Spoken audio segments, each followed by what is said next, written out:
লাগিয়ে থাকিব লাগিব, বাকিয়ে থাকিব লাগিব, বাকিয়ে থাকিব লাগিব। পঢ়িলে যেনেকৈ পঢ়িয়ে থাকিব লাগিব। সৰু ব্যৱসায় এটা কৰিলেও তেনেকৈ লাগিয়ে থাকিব লাগিব, লাগিয়ে থাকিব লাগিব।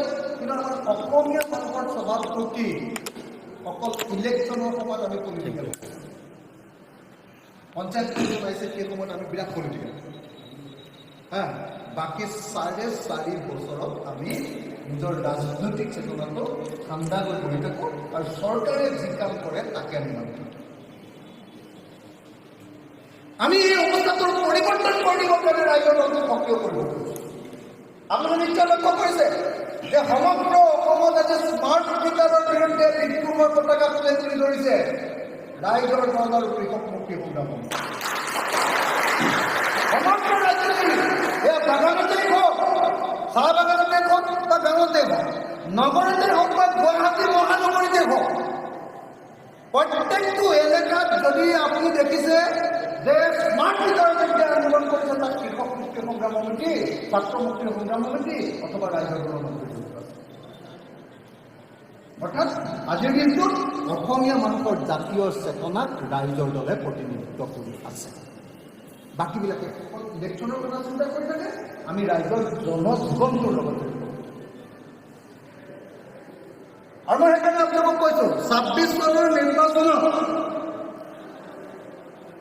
আমিতো অকলে হয়তো চৰকাৰ কৰিব নোৱাৰোঁ, কিন্তু 26 চনৰ নিৰ্বাচনত এনেকুৱা পৰিস্থিতি আনিব লাগিব যে ৰাইজৰ দলৰ সহায় নোহোৱাকৈ অসমত কোনেও চৰকাৰ কৰিব নোৱাৰিব। এইটো যদি কৰিব পাৰোঁ, তেতিয়াহ'লে কি কৰিব পাৰিম? অসমৰ যদি সঁচাকৈ মই আপোনালোকক কৈছোঁ, যদি মই কেতিয়াবা সুযোগ পাওঁ, চৰকাৰত যদি কেতিয়াবা সুযোগ পাওঁ, 5 বছৰৰ ভিতৰত অসমৰ প্ৰত্যেকটা পথাৰত পানী যোগান ধৰা হ'ব আৰু 5 বছৰৰ ভিতৰত অসমৰ এডৰাও পথাৰ বছৰৰ কোনো সময়তে পেলাই নোযোৱাকৈ বছৰৰ 12 মাহে খেতি কৰাৰ ব্যৱস্থা কৰিব। অসমৰ প্ৰত্যেকজন খেতিয়কে উৎপাদন কৰা প্ৰত্যেকটো বস্তুৰ আচল দাম, যেনেকৈ ধৰক উজনি অসমৰ ক্ষুদ্ৰ চাহ খেতিয়কে চাহপাত উৎপাদন কৰে, যেতিয়া বেছিকৈ পাত উৎপাদন হয় তেতিয়া 8 টকা হয় দাম, 7 টকা, 8 টকা, 9 টকা, 10 টকা, আৰু যেতিয়া কম উৎপাদন হৈ থাকে তেতিয়া 52 টকাও হয়। এটা মিনিমাম দাম বোলে যেতিয়াই উৎপাদন নহওক লাগিলে 30 টকাতকৈ কোনোবাই যদি কম দামত চাহপাত কিনে, তেতিয়াহ'লে সেই চাহপাত কিনা বেপাৰীক গ্ৰেপ্তাৰ কৰা হ'ব। তেতিয়া কি হ'ব? এটা নিৰ্দিষ্ট পৰিমাণৰ দাম পালে আমাৰ প্ৰত্যেকজন চাহ শ্ৰমিকৰ ভিতৰত আজিকালি বহুতে ক্ষুদ্ৰ চাহ বাগান খুলি লৈছে, সৰু সৰু 1 বিঘা, 2 বিঘা, 3 বিঘা, চবৰ অৰ্থনৈতিক অৱস্থা ভাল। আজি ধান উৎপাদন কৰিছে, ধানৰ আচল দাম, সৰিয়হ উৎপাদন কৰিছে, আচল দাম, শাক পাচলি উৎপাদন কৰিছে, আচল দাম পোৱাৰ ব্যৱস্থা আমি চৰকাৰত যেতিয়াই বহিম তেতিয়াই শ্ৰমজীৱী মানুহৰ প্ৰকৃত বস্তু, উৎপাদিত বস্তুৰ দাম প্ৰকৃতভাৱে পোৱাৰ ব্যৱস্থা। এইটো 2 নম্বৰ প্ৰতিশ্ৰুতি। আমাৰ 3 নম্বৰ প্ৰতিশ্ৰুতি যে বজাৰো আমাৰ, পথাৰো আমাৰ, বজাৰো আমাৰ। 3 নম্বৰ প্ৰতিশ্ৰুতি হ'ল যেতিয়াই চৰকাৰ আমি গঠন কৰিম, অসমৰ সকলো বজাৰবিলাকত অসমৰ থলুৱা খিলঞ্জীয়া, অসমৰ সকলো জাতি জনগোষ্ঠীৰ মানুহৰ হাতলৈ যাতে বজাৰ আহে। আজি ডিব্ৰুগড়লৈ যাওক, ডিব্ৰুগড় বজাৰখন অসমীয়া মানুহৰ, অসমৰ মানুহৰ হাতত নাই, বাহিৰৰ পৰা অহা মানুহৰ হাতত গোটেই ডিব্ৰুগড়ৰ বজাৰখন। সেই বজাৰ কেনেকৈ অসমৰ মানুহৰ হাতলৈ আনিব পাৰি তাৰ ব্যৱস্থা গ্ৰহণ কৰা হ'ব। এইটো 3 নম্বৰ। 4 নম্বৰ, ব্যৱসায় বাণিজ্যৰ কথাটো মই ক'লোঁ, অকল এইটো বজাৰটোৰ কথা কৈছোঁ, চব ব্যৱসায়বিলাকৰ ক্ষেত্ৰত 4 নম্বৰ কামটো কৰা হ'ব অসমৰ প্ৰতিখন গাঁৱে গাঁৱে ইণ্ডাষ্ট্ৰী।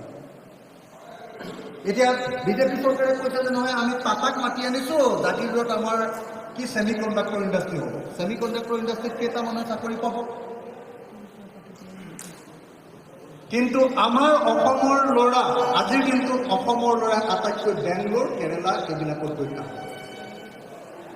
মই সদায় আপোনালোকক কৈ থাকোঁ, সদায় মই প্ৰত্যেকখন মিটিঙতে কওঁ, যোৱাবাৰ ইয়াত মিটিং হওঁতে মই সুধিছিলোঁ আপোনালোকক যে কওকচোন গাঁৱৰ ল'ৰাই আটাইতকৈ বেছি কি কাম কৰে, খেতিক বাদ দি আটাইতকৈ বেছি কি কাম কৰে? চব মানুহে একেলগতে কৈছিলে যে হাজিৰা কাম কৰে, যোগালী, মিস্ত্ৰীৰ লগত যোগালী কৰে। গাঁৱত বেছিভাগ ল'ৰাই এতিয়া যোগালী কৰে। বাকীখিনি মানুহে কি কৰে? বেংগলোৰ, কেৰেলা, এইবিলাকত গৈ কি কৰে? অন্ধ্ৰপ্ৰদেশ, এইবিলাকত গৈ আমাৰ ছিকিউৰিটি গাৰ্ড বা অন্য হাজিৰাৰ কাম। আমি এই অৱস্থাৰ পৰিৱৰ্তন কৰিবলৈ হ'লে গাঁৱে গাঁৱে ইণ্ডাষ্ট্ৰি খুলিব লাগিব।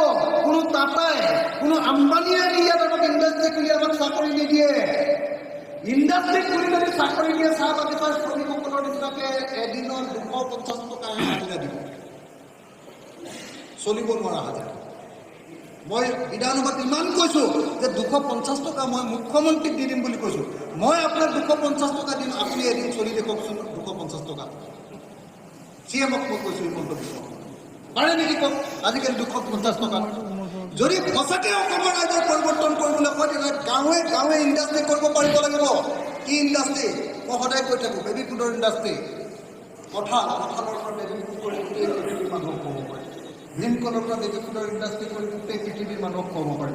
এনেকুৱা হাজাৰটা বস্তু আছে যিবিলাকৰ পৰা আমি বিভিন্ন ধৰণৰ ইণ্ডাষ্ট্ৰি কৰি অসমখনৰ চেহেৰা বদলাই দিব পাৰিম আৰু বাহিৰত থকা প্ৰত্যেকটো ল'ৰাক অসমলৈ আকৌ ঘূৰাই দিব পাৰিম।